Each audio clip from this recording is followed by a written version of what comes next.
Hola, bienvenidos. Es momento de aprender y crecer. Te invito a que te quedes hasta el final del presente video. Hoy vamos a hablar del átomo a las moléculas. ¿De qué está hecha la materia? 400 a.C., siglo V a.C., el filósofo griego Demócrito concluyó que la materia estaba formada por partículas infinitamente pequeñas e indivisibles. Como creían que no se podía cortar o dividir, las llamó átomo.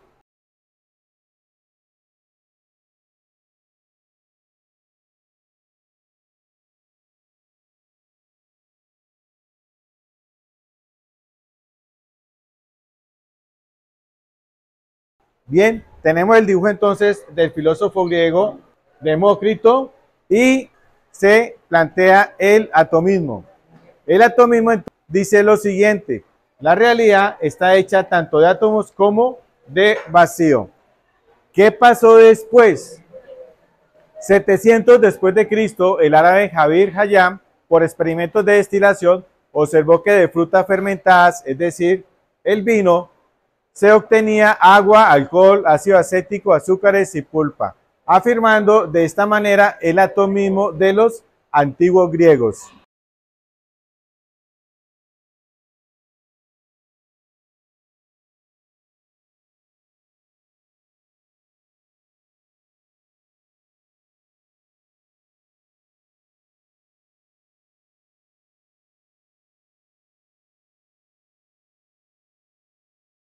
Tenemos entonces el dibujo de Javier Hayam.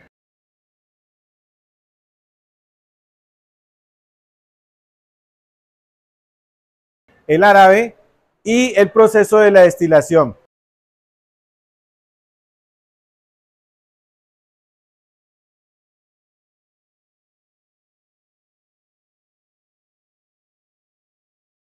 En donde tenemos en el primer recipiente la fruta fermentada o el vino. Esto se va a calentar, los gases van a pasar a través de un condensador, estos gases se van a convertir entonces en líquidos y van a caer en un segundo recipiente. Lo que cae en el segundo recipiente es lo que se llama destilado, y aquí es donde él encontró sustancias como alcohol, ácido acético y otros ingredientes de los vinos. Es de esta forma entonces que él reafirma la idea de los antiguos griegos, donde diferentes sustancias pueden crear otra sustancia. 1700 después de Cristo, Antoine Lavoisier definió el concepto de elemento como un conjunto de átomos.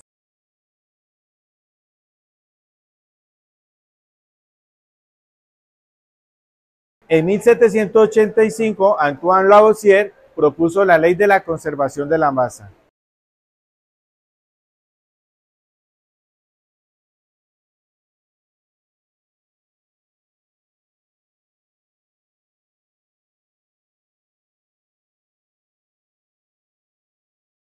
Después, en 1804, Proust propuso la ley de las proporciones definidas. Ya con John Dalton se da inicio de los principios de la química moderna.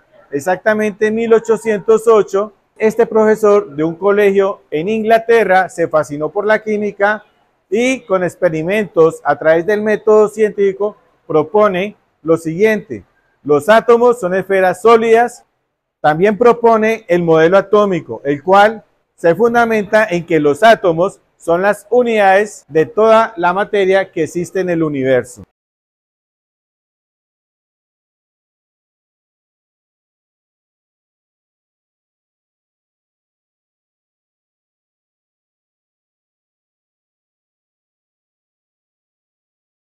Propone también la ley de las proporciones múltiples y la ley de la conservación de la masa.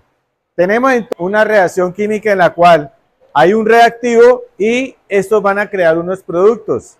En el lado izquierdo entonces de la flecha tenemos como reactivos hidrógeno más oxígeno, produciendo en el lado derecho de la flecha el agua. La ley entonces de las proporciones múltiples significa que siempre los elementos se van a combinar en unos valores definidos para generar los productos. En este caso, en la ecuación química tenemos 2 moles de hidrógeno más 1 mol de oxígeno van a producir siempre 2 moles de agua.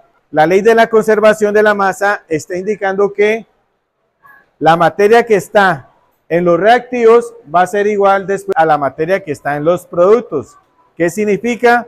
Que en este caso de hidrógeno tenemos 4 gramos más 32 gramos de oxígeno. Como productos tenemos entonces 36 gramos de agua. Significa que los reactivos vamos a tener 4 más 32, 36 gramos, igual que los 36 gramos de agua. Significa entonces que las cantidades que están en los reactivos, 36 gramos, van a ser iguales a los 36 gramos de los productos.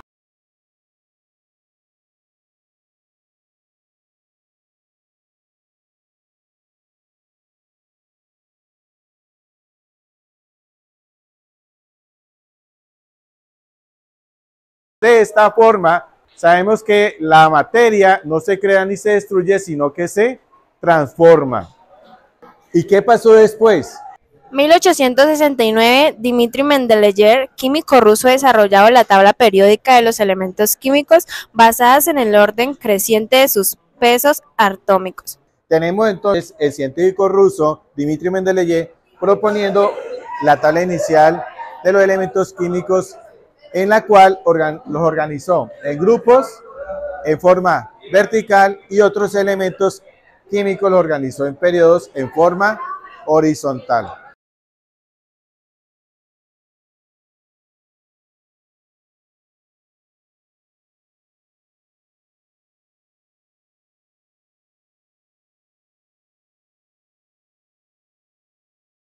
En 1896, Antoine Becquerel, físico francés, descubrió la radioactividad, al igual que los esposos Pierre Curie y Marie Curie.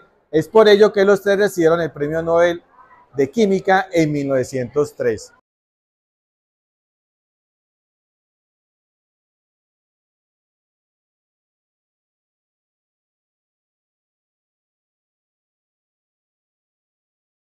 ¿Y qué es la radioactividad? Algunos núcleos atómicos no son estables y para estabilizarse emiten radiación ionizante, que pueden producirse daños celulares. Es decir, en nuestro ADN. Tenemos entonces en la figura el núcleo, en donde tenemos neutrones y protones en color rojo. Para poder estabilizarse van a emitir electrones, algunos otros elementos radioactivos van a emitir neutrones y también la posibilidad de emitir ondas de longitud corta como los rayos gamma y rayos X. También van a emitir partículas alfa como núcleos de helio, en donde vamos a encontrar 2 neutrones y 2 protones. El símbolo que me representa mi radioactividad es el que se presenta a continuación en el tablero.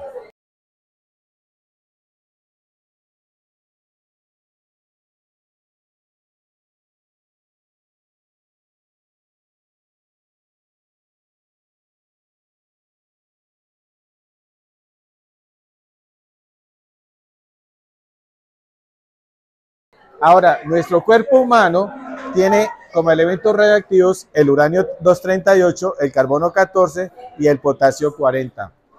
Otros elementos radioactivos que se pueden encontrar en la naturaleza son el radio, el polonio y el torio. ¿Qué pasó después? En 1897, Joseph John Thomson, científico británico, descubrió el electrón y en 1904 propone su modelo atómico.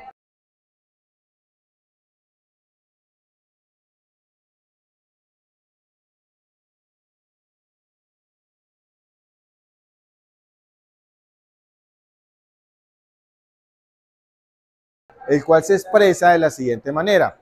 El átomo está formado por una región positiva en la que los electrones se encuentran incrustados y esparcidos. Para su momento, él asemejó este modelo atómico a un pudín de pasas. Tenemos entonces la figura del modelo atómico de Joseph John Thomson, en donde los electrones con carga negativa están esparcidos y la esfera es el fluido con carga positiva.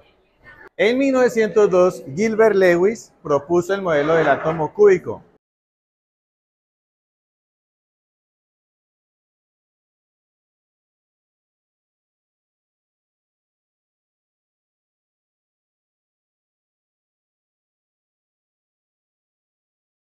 Es decir, los electrones de un átomo están ubicados en los 8 vértices de un cubo. ¿Cómo se muestra en la presente figura? El cubo entonces va a tener en cada uno de sus vértices los electrones. Es así que surge por parte del Gilbert Lewis la regla del octeto. La unión de los elementos es estable si la capa de valencia tiene 8 electrones. Miremos los siguientes ejemplos. La molécula del agua es H2O. En la parte central se va a colocar entonces el oxígeno y a los lados el hidrógeno. El oxígeno tiene como electrones de valencia 1, 2, 3, 4, 5 y 6. Para completar el 8 de la regla del octeto, va a tomar un electrón del hidrógeno que está a un lado y toma otro electrón del otro hidrógeno que se encuentra en el otro lado, para finalmente tener los 8 electrones de la regla del octeto. Es decir, 1, 2, 3, 4, 5, 6 electrones del oxígeno más 7 con este electrón, y este electrón va a completar los 8 que corresponden a darle una estabilidad a esta molécula del agua.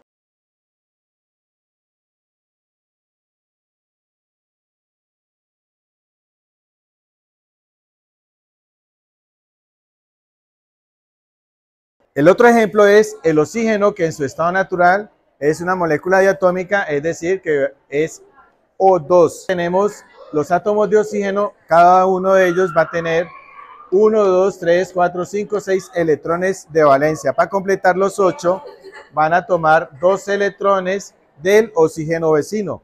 Al final, este oxígeno va a quedar con 8 electrones. 1, 2, 3, 4, 5, 6 que él tiene, más los electrones que ha tomado del oxígeno vecino. Lo mismo sucede con el otro oxígeno. Él tiene 1, 2, 3, 4, 5, 6 electrones de valencia, más estos 2 electrones que está tomando del oxígeno vecino. Al final se van a formar entonces un enlace doble.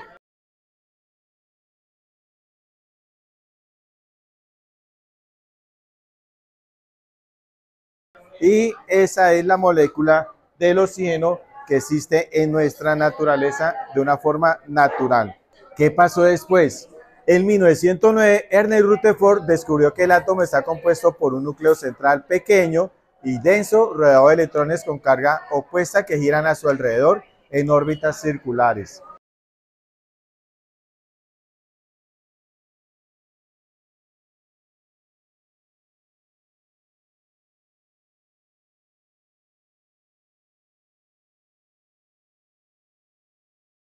Es decir, que se da el descubrimiento del protón por parte del amigo Ernest Rutherford ya de una forma oficial en 1918. El modelo atómico de Ernest Rutherford entonces consta de lo siguiente: un núcleo atómico positivo y alrededor de este núcleo entonces cargas negativas que van a corresponder a los electrones. En 1913, Niels Bohr describe a los electrones orbitando alrededor de un núcleo, distribuidos en niveles energéticos de una forma organizada y no en órbitas circulares aleatorias, como decía Ernest Rutherford.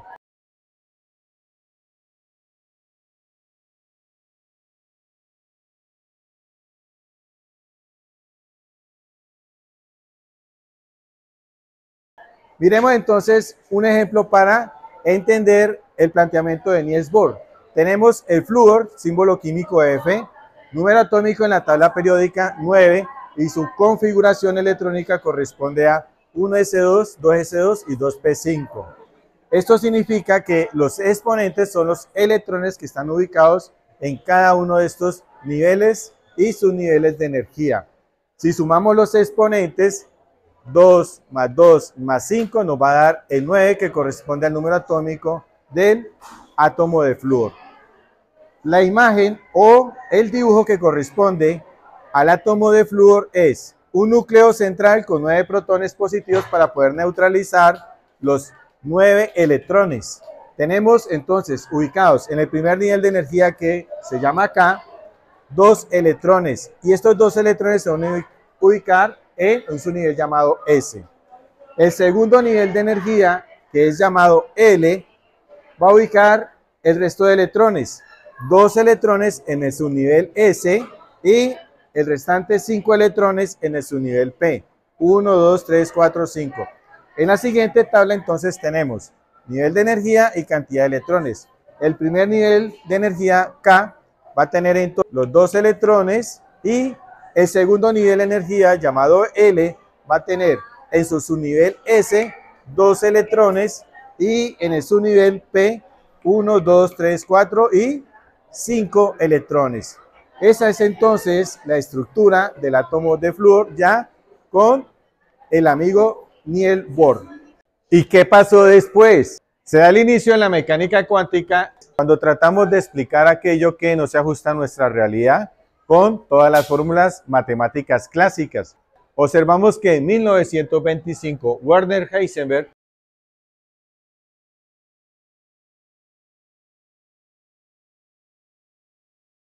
comprobó que la posición exacta de un electrón no puede conocerse, sino que se calcula estadísticamente dentro de una probabilidad. Es decir, que si se observa el electrón, se puede decir que está 50% en esta posición o también 50% en la otra. A eso se refiere probabilidad. Esto surge de un comportamiento no como partícula, sino como onda. El electrón aparece en varios lugares.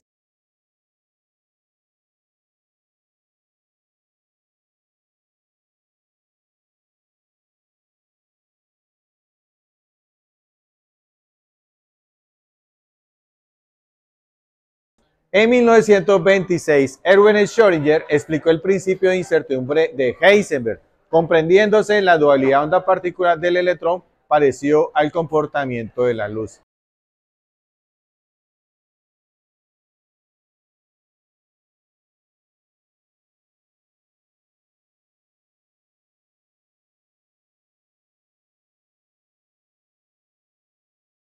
Como consecuencia, los electrones pueden moverse alrededor del núcleo como ondas estacionarias. Y estas ondas estacionarias entonces se definieron como los orbitales donde pueden estar ubicados los electrones. El concepto de onda estacionaria se presenta de la siguiente forma. Hay una onda incidente y una onda reflejadas. La superposición de las dos ondas entonces me da una onda estacionaria donde están los nodos. Gráficamente se va a mostrar de la siguiente forma.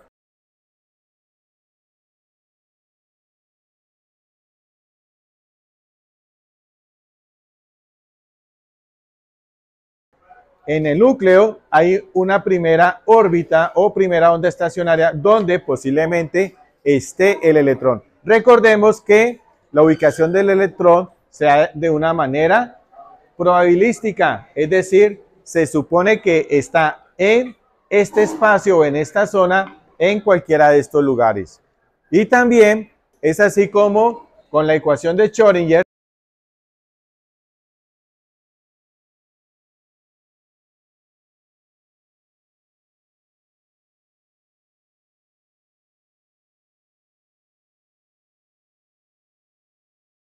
se plantea el otro orbital que es el P, el D y el F. En el P va a tener esta forma de acuerdo a la ecuación de Schrödinger y se podría decir que el electrón podría estar en cualquiera de estos lugares de esta zona llamada orbital P. El electrón puede estar en cualquier lugar de esa zona del orbital.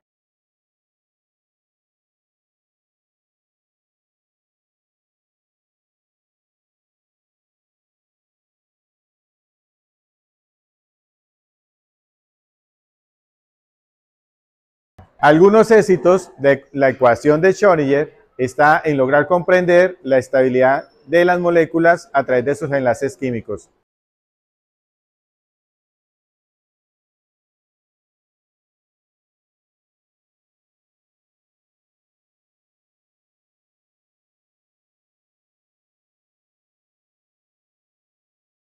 También otro éxito está en lograr comprender el espectro electromagnético de los elementos de la tabla periódica.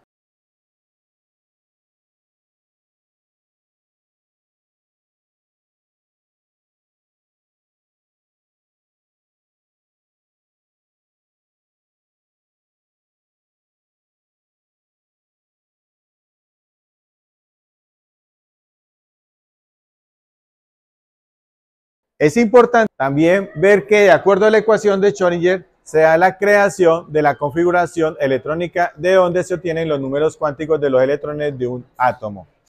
El siguiente esquema planteado en el tablero es entonces la configuración electrónica. En el esquema de la configuración electrónica entonces tenemos lo siguiente: los números arábigos 1, 2, 3, 4, 5, 6 y 7 me representan el nivel de energía en donde van a estar ubicados los electrones. El siguiente número cuántico corresponde entonces a las letras S, P, D y F y serían los subniveles de energía. El exponente que se encuentra en este esquema corresponde entonces a la cantidad de electrones que es posible ubicar en cada subnivel de energía. ¿Eso qué significa? Que en el subnivel S solo pueden caber 2 electrones. En el subnivel P solo pueden ubicarse 6 electrones. Y el subnivel D se puede llenar máximo con 10 electrones. Significa que en el subnivel F caben máximo 14 electrones. Luego, en 1932, James Chadwick descubrió el neutrón, partícula sin carga eléctrica. De esta forma, el amigo James Chadwick propone el modelo atómico que hoy conocemos y con el cual explicamos las diferentes reacciones químicas.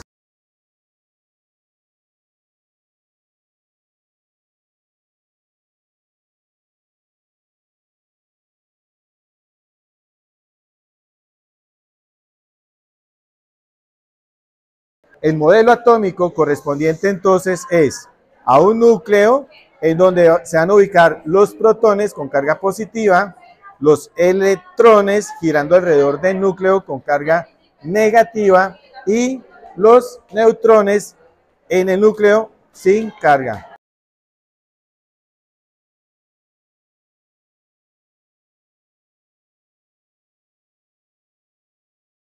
Luego, en 1964, Murray Gell-Mann descubre los quarks como las partículas elementales que conforman los protones y neutrones. Si te ha gustado de esta ruta del átomo a las moléculas, no olvides darle un buen like y suscribirte a más videos como este. Muchas gracias.